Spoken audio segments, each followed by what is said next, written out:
February 1818.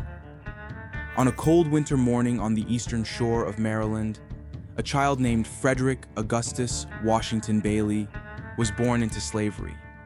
Like many enslaved children, he never knew his father and was separated from his mother, Harriet Bailey, when he was just an infant. Young Frederick's early years were marked by the brutal reality of slavery. Living with his grandmother until age 7, he would later write, "I never saw my mother, to know her as such, more than 4 or 5 times in my life." This early separation was just one of countless cruel practices designed to break the spirit of enslaved people. But fate had different plans for Frederick. At age 8, he was sent to Baltimore to serve the Auld family. It was here that a spark of hope would ignite. Sophia Auld, his new mistress, began teaching young Frederick the alphabet, an act that was illegal at the time. When her husband Hugh discovered this, he immediately stopped the lessons, declaring, "Learning would forever unfit him to be a slave." These words would prove prophetic, but not in the way Hugh Auld intended. Frederick later wrote, "Those words sank deep into my heart. I now understood what had been to me a most perplexing difficulty, to wit, the white man's power to enslave the black man." Determined to learn, Frederick began teaching himself to read in secret. He traded bread with poor white children in exchange for reading lessons. He studied discarded newspapers, copied letters, and practiced writing in abandoned warehouses. Knowledge became his first taste of freedom. But the path to physical freedom would be even more challenging. After several failed attempts, on September 3, 1838, disguised as a sailor and carrying forged papers, Frederick made his daring escape to New York. He was just 20 years old. It was here that he took the name Frederick Douglass, beginning a new chapter in American history.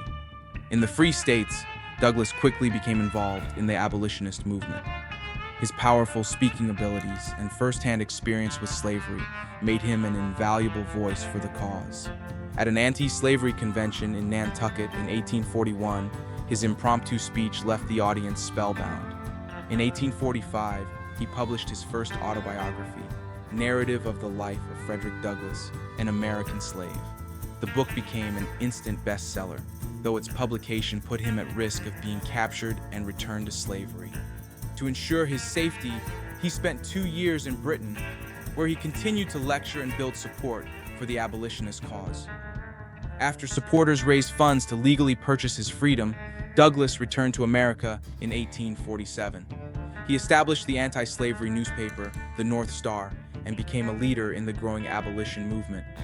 During the Civil War, Douglass became a trusted advisor to President Abraham Lincoln, advocating for emancipation and the right of black men to serve in the Union Army. He helped recruit soldiers for the famous 54th Massachusetts Regiment, and 2 of his own sons served in the unit. After the war, Douglass continued fighting for equality.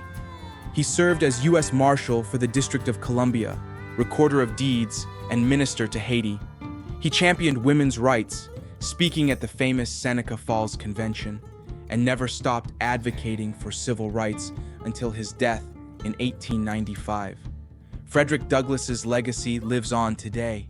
His words and actions inspired generations of civil rights leaders who followed. As he famously said, "If there is no struggle, there is no progress."